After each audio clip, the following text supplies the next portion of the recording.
Muchos de los aficionados casuales del género de terror quizá no conozcan el nombre de Clive Barker, pero sí el de Hellraiser, película que él dirigió en una de sus limitadas incursiones en el cine y basada en una novela que también lleva su firma. Sin embargo, no estamos acá para hablar de Hellraiser, sino de la obra, o mejor dicho, la serie de obras con las que Barker se dio a conocer al mundo. Me refiero, claro está, a los libros de sangre, así que después de la intro nos metemos en ellos.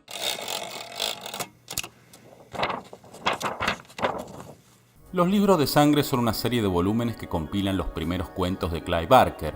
Barker es inglés y cuando los libros se editaron en el Reino Unido pasaron sin pena ni gloria. Fue la edición norteamericana la que le trajo éxito y prestigio a su autor.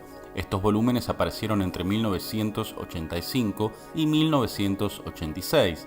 Stephen King famosamente dijo: "He visto el futuro del terror y su nombre es Clive Barker". El estilo de Barker difiere mucho del de King. El autor de Maine se negó en un principio a publicar ese excelente libro llamado Cementerio de Animales por considerarlo muy oscuro, mientras que el cuento menos morboso de los libros de sangre hace que Cementerio de Animales parezca un límpido relato de fantasmas victorianos. Con esto no afirmo que un autor sea mejor que otro, sino que simplemente señalo diferencias. Otra diferencia la apunta certeramente Ramsey Campbell, autor y editor de historias de terror que tuvo a cargo el prólogo de los libros de sangre. Dice Campbell: "Cuando se trata de imaginación, las únicas reglas deberían ser los propios instintos, y los de Clive Barker nunca vacilan. Decir, como hacen algunos escritores de terror, a mi parecer a la defensiva, que lo que la ficción de terror pretende es, esencialmente, recordarnos lo que es normal, aunque lo haga mostrándonos lo sobrenatural y extraño como anormal, no dista mucho de decir, como bastantes editores parecen pensar, que la ficción de terror tiene que tratar sobre gente normal que se enfrenta a lo extraño. Gracias a Dios, nadie convenció a Poe de eso, y gracias a Dios existen escritores tan radicales como Clive Barker". Este palo no va solo para King, sino para toda una tradición, un modo de abordar el terror que parece depositar todo lo monstruoso justamente en el monstruo. Entiéndase la palabra monstruo en un sentido muy amplio, como forma de referirse al elemento que introduce lo terrorífico. Los protagonistas de los cuentos de Barker no adhieren a esa maniquea tradición a la que Campbell alude. Ellos llevan lo monstruoso adentro. Son seres condenados por su condición social, sexual, psíquica, por lo que fuera. Son tan extranjeros del mundo como la creación del Dr. Frankenstein lo fue apenas se levantó de su cama de laboratorio. Algo de esta extranjería, como oportunamente recuerda Campbell, ya estaba en Poe, experto en narradores atormentados y alucinatorios, pero Barker escribe en el umbral del siglo XXI y por eso debe llevar, las cosas a otro nivel. Ya no existe un mundo racional que oponer al mundo de lo caótico y de lo terrible. Ahora vivimos en el mundo del horror y del caos. Por eso los protagonistas de Barker no huyen del monstruo, sino que van hacia él o directamente son el monstruo. Esto lo ilustran maravillosamente las palabras que uno de esos monstruos le dice al protagonista del cuento Restos Humanos.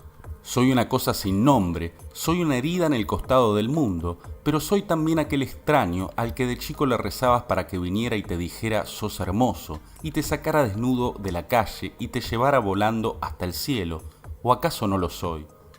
A este relato se suman otras joyas como El blues de la sangre de cerdo o Jacqueline S., Últimas voluntades y testamento, mis dos cuentos favoritos.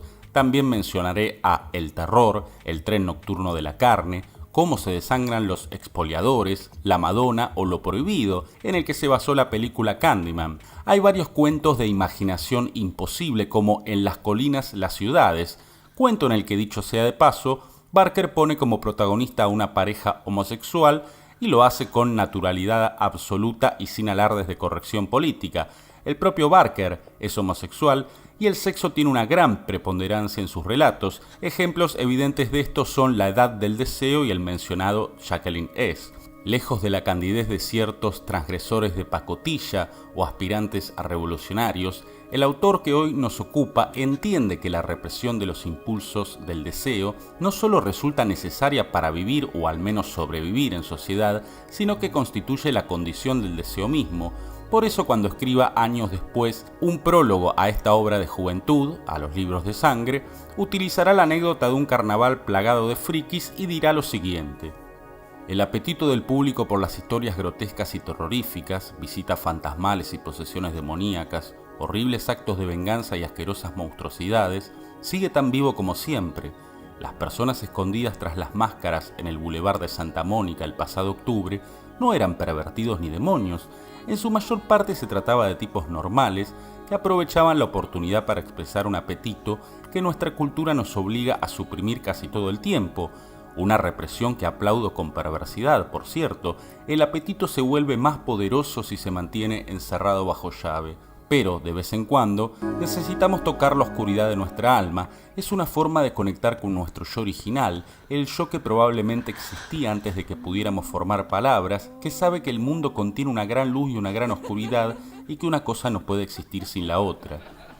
En Barker, como en el primer David Cronenberg, la carne ocupa un lugar especial. La corrupción del alma se marca en el cuerpo. Los personajes son Dorian Gray y también el retrato de Dorian Gray.